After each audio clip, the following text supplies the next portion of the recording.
Pessoal, vamos dar sequência às nossas aulas de análise da legislação que cai aí no concurso de agente escolar e assistente de gestão escolar da Prefeitura de Guarulhos, mas cai também em vários outros concursos. Até o vídeo passado a gente tratou dos artigos que caem na Constituição, fizemos até alguns exercícios. Nós estamos estudando o que é o chamada lei seca, né? Então não precisa a gente ficar vendo doutrina, como que a justiça decide em cima disso. De vez em quando eu trago isso só para a gente poder gravar melhor, mas não é isso que vai cair na sua prova. O que cai é a lei seca e as questões gostam de ficar brincando com as palavras, com as ideias que a própria lei traz para nós. Então hoje nós vamos ver, dentro daquele rol de questões, de rol de leis que caem no concurso de vocês, hoje nós vamos ver os artigos de lei que caem sobre o Estatuto da Criança e do Adolescente. Né? Não é o Estatuto inteiro, assim como a Constituição não foi a Constituição inteira. Então nós vamos ver só os artigos que caem. Aqui, ó, lá no edital de vocês, tanto do agente como do assistente, está falando lá que vai cair dos artigos 15 ao 18, dos 53 ao 59 e os artigos 110 e 111. Né? Vamos dar uma analisada nesse primeiro vídeo, nesses artigos aqui, né? O 15, o 16, o 17 e o 18, esses 4 primeiros artigos.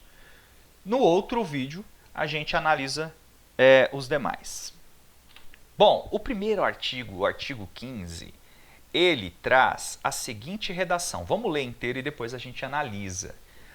A criança e o adolescente têm direito à liberdade, ao respeito e à dignidade como pessoas humanas em processo de desenvolvimento e como sujeitos de direitos civis, humanos e sociais garantidos na Constituição e nas leis. Então, o que é que esses primeiros artigos, o 15, o 16, o 17 e 18, vai trazer para nós? Esses direitos mais gerais que a criança tem, assim como todos nós, né? Os direitos fundamentais, direito à liberdade, direito à vida e tudo mais. Aqui ele vai falar mais sobre essa questão da liberdade, do respeito e da dignidade como pessoa em desenvolvimento. Isso aqui está diretamente ligado aos primeiros artigos lá da Constituição Federal, né? Os direitos fundamentais, direito à liberdade, dignidade da pessoa humana. Ou dignidade da pessoa humana é até um fundamento da República. O que pode pegar nas questões aqui para nós? Primeiro, ele fala da criança e do adolescente.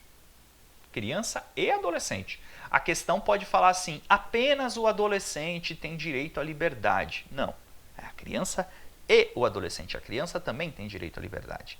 Tá? Segunda coisa que ele pode falar assim, pegar para nós aqui, que a gente tem que entender, que fala que a dignidade como pessoas humanas em processo de desenvolvimento. Todos nós somos pessoas humanas que estão em etapas da vida diferentes. A criança e o adolescente, ela está numa etapa da vida muito importante, que é a etapa do desenvolvimento. É o desenvolvimento cognitivo, da personalidade, psicológico. É ali que está sendo formado. É um momento muito importante da formação. Então, a lei já traz isso expresso aqui, para que a gente sempre relembre disso. A criança e o adolescente têm uma lei especial, tem um estatuto para eles, porque eles estão numa etapa da vida que eles precisam de uma proteção maior. Por isso que existe o Estatuto da Criança e do Adolescente. Então vamos continuar. Aqui que eu acho que pode ser uma outra questão que pode surgir. Ó. Sujeitos de direitos. A questão pode falar que a criança e o adolescente têm o direito à liberdade, ao respeito, porém ainda não são sujeitos de direito, pois não atingiram a idade adulta. A questão pode falar isso. Não! As crianças e os adolescentes são sujeitos de direito. Não são todos os direitos que todos têm, mas são sujeitos de direitos.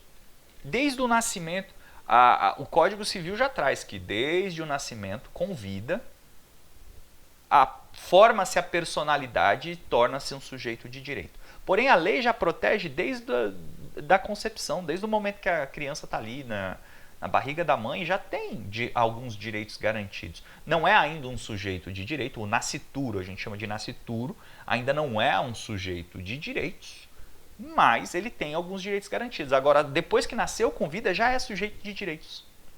Tá? E aqui ele traz até quais direitos são: direitos civis, direitos humanos e direitos sociais.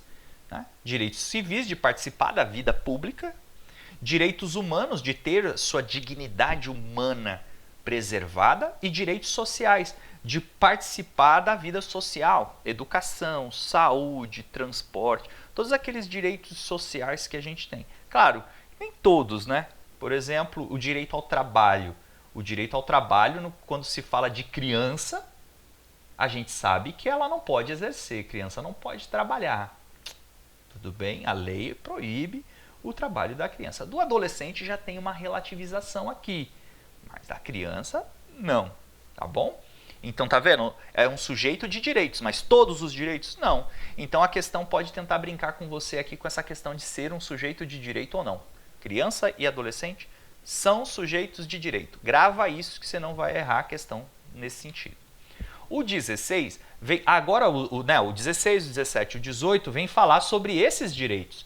Vem falar sobre o direito à liberdade, vem falar sobre o direito ao respeito e vem falar sobre o direito da dignidade. Então vamos lá. Direito à liberdade. A criança e o adolescente têm direito à liberdade? Tem direito à liberdade. De que maneira?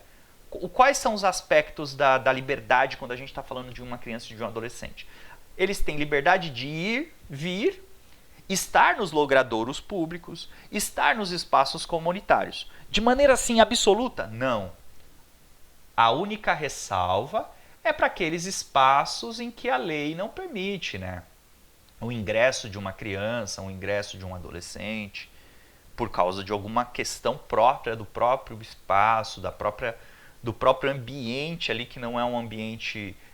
Lembra que a criança é uma criança que está em formação, a criança e o adolescente é um ser humano que está em um processo de formação, para até mesmo proteger a dignidade física, a integridade física, psicológica e moral daquela criança. Alguns lugares não são adequados.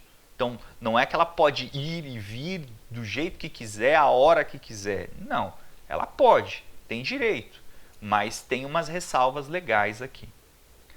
Outra coisa, criança e adolescente têm direito de opinião e expressão. Tem sim. Ah, mas ainda é uma criança, não pode falar sobre isso. Pode sim. É importante que seja... Lembra, ela está em desenvolvimento e a gente se desenvolve através do diálogo. A educação também se dá através da expressão da opinião, do debate, da conversa. Então a criança e o adolescente têm sim direito à liberdade de opinião. A questão pode falar que não. Criança e adolescente não têm liberdade de opinião. Tem sim. Liberdade de crença religiosa e culto religioso. Então aqui é a questão religiosa. A criança ela tem liberdade religiosa. Nós vivemos num país que é plural. A gente sempre fala dessa palavra, pluralismo. Tem um pluralismo religioso também. Né? A criança ela pode ser ateia, ela pode ser católica, ela pode ser evangélica, ela pode ser espírita, ela pode ser budista, ela pode participar das religiões de matrizes africanas. Ela tem liberdade e essa liberdade ela pode expressar-se. Claro, tudo aqui, na verdade, ela tem que ser dentro dos limites do bom senso, mas ela pode. E ela tem que ter essa liberdade dentro do ambiente escolar. Nós estamos falando em escola aqui, pensa você, no ambiente escolar e tem uma criança lá que é budista, que é ateia, até mesmo ateu. Vive numa família ateia, ela pode manifestar esse pensamento dela, essa opinião dela. Com todo respeito, obviamente, né? Não é porque é criança que não tem que respeitar os amiguinhos, né? Tem que respeitar os amiguinhos. E aí é ali naquele ambiente que esse respeito vai ser ensinado, né? Vai ser colocado ali. O que não se pode é impor que a criança pratique alguma crença religiosa de forma assim deliberada. Né? Não, você tem que ser isso. Não. Aqui esse 4 eu acho que nem cai, né? A questão de brincar, praticar esporte, porque é meio senso comum. A gente sabe que a criança tem o direito de brincar, de praticar esporte, de se divertir. É meio que senso comum isso. Aqui, participar da vida familiar e comunitária sem discriminação. Aí aqui, o 5 e o 3, eles se casam aqui, eles se comunicam, porque a criança ela participa da vida familiar, legal, isso é senso comum. Tá? Ela tem que participar também da vida comunitária. Na escola é a vida comunitária, na igreja, em outros espaços que ela participa, é vida comunitária, sem discriminação. Né? Não importa a crença religiosa dela, não importa as características físicas dela, não importa, ela tem que participar sem que sofra uma discriminação. E aí entra aqui o papel da gente, daqui a pouco a gente vai falar um pouquinho sobre a proteção da criança, a questão de protegê-la de qualquer tipo de bullying, de qualquer tipo de agressão. Bom, aqui eu acho que pode cair alguma questão, né? A criança e o adolescente têm a liberdade de participar da vida política na forma da lei. Aí você fala, opa, como assim a criança participar da vida política, um adolescente participar da vida política? Pode? Pode. A lei determina isso. O próprio artigo 16 fala isso expressamente. A questão aqui pode falar que não, criança não pode participar de vida política. Pode sim. Ah, mas você fala, mas como assim? É porque a gente pensa em vida política só na questão eleitoral, né? A gente fica pensando em eleições e tudo mais, e não necessariamente é isso. Se for pensar em eleições, pensa que nós estamos falando aqui de criança e adolescente. O adolescente com 16 anos, a lei, na forma da lei, ele pode votar. É facultativo o voto, mas ele já pode votar, ele já pode participar dessa vida eleitoral. Né? O que não pode é candidatar-se, participar de partido político, essas coisas, isso não pode. Mas, por exemplo, um grêmio estudantil, uma agremiação estudantil, nada mais é do que uma vida política, não deixa de ser uma vida política. A criança e o adolescente podem participar de agremiações na própria escola ali? Podem. Isso é vida política? É. Isso tem até que ser estimulado. Então, cuidado para não cair em pegadinha nesse aspecto aqui. A questão pode falar que a criança não pode participar da vida política. Pode. Pode. Tá bom? Não vai errar essa questão.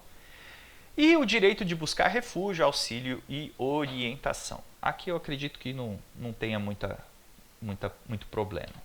O 17 fala assim, ó, o direito ao respeito, aí nós vamos falar lá do respeito, falamos da liberdade, agora do respeito. O direito ao respeito consiste na inviolabilidade física, psíquica e moral da criança e do adolescente, abrangendo a preservação da imagem, da identidade, da autonomia, dos valores, das ideias e crenças, dos espaços e dos objetos pessoais. Então, o que está querendo dizer assim? O respeito para a criança e o adolescente tem que ser em 3 níveis. Em 3 aspectos, na verdade, não é nem nível. Integridade física, moral e psíquica. A questão pode falar assim, que a criança e o adolescente tem o direito ao respeito, a sua inviolabilidade física apenas. Não é apenas, não é somente, é aos 3. Física, psíquica e moral. Toma cuidado com isso. E o que abrange isso? Abrange a sua imagem, a sua autonomia, a sua identidade, os seus valores, suas crenças. Né? Lembra, a crença religiosa que a gente acabou de falar lá. Os espaços que pertencem àquela criança. Os objetos pessoais. Os objetos pessoais da criança devem ser respeitados. Se ela leva algum objeto pessoal para a escola, por exemplo, esse objeto pessoal, desde que, claro, não seja um objeto que esteja ofendendo alguém, alguma coisa nesse sentido, mas aí, nesse caso, geralmente se chama os pais, toma-se alguma providência, mas se não for um objeto nesse sentido, tem que ser respeitado. Não é porque é criança que os objetos dela pessoais não devem ter um respeito. Tá? Então, toma cuidado com esses detalhes aí. E o último que nós vamos ver agora é o 18, que fala assim, é o dever de todos velar pela... Aí vem falar sobre o direito da dignidade. Vamos ler primeiro e depois eu analiso. É dever de todos velar pela dignidade da criança e do adolescente, pondo-os a salvo de qualquer tratamento desumano, violento, aterrorizante, vexatório ou constrangedor. Primeira coisa que você tem que tomar cuidado aqui é com a palavra todos.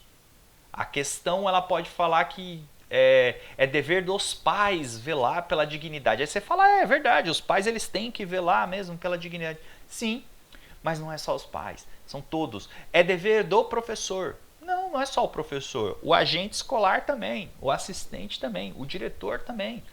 É um dever de todos, todos. Então, quando a lei coloca alguma coisa assim, ó, todos, ele é prato cheio para as provas brincarem aí com essas palavras para poder tentar te confundir, tá? É dever de todos. Velar pelo quê? Velar pela dignidade, pondo a salvo de tratamento desumano, violento, aterrorizante, vexatório, constrangedor. Aqui, vexatório e constrangedor, vamos pensar no bullying. Está acontecendo um bullying na escola. Você como agente escolar, você como assistente, você como professor ou professora, tem o dever de proteger essa criança com relação a esse tratamento vexatório, com relação a esse constrangimento. Vamos pensar pior, assédio sexual, por exemplo, alguma menina que sofre algum tipo de agressão sexual, passar a mão, alguém passar a mão, ou beijo forçado, essas coisas que acontecem principalmente com adolescentes. Vocês vão lidar com isso. É um tratamento vexatório, constrangedor, chega a ser até criminoso, a gente sabe que é. E aí? É um dever seu, pelo artigo 18 do Estatuto, salvar, velar por essa dignidade dessa criança, ter alguma postura ali para que seja dado um tratamento digno para essa criança e para esse adolescente. Tá? Então, esses primeiros artigos que nós analisamos, né, o 15, 16, 17, 18, vem falar desses direitos mais gerais da criança do adolescente, que é o direito à liberdade, ao respeito e à dignidade. Fiquem atentos a essas palavras principais e a ideia principal de cada artigo para você não errar a questão. Na próxima, a gente começa aqui do 53 para frente, até o 59.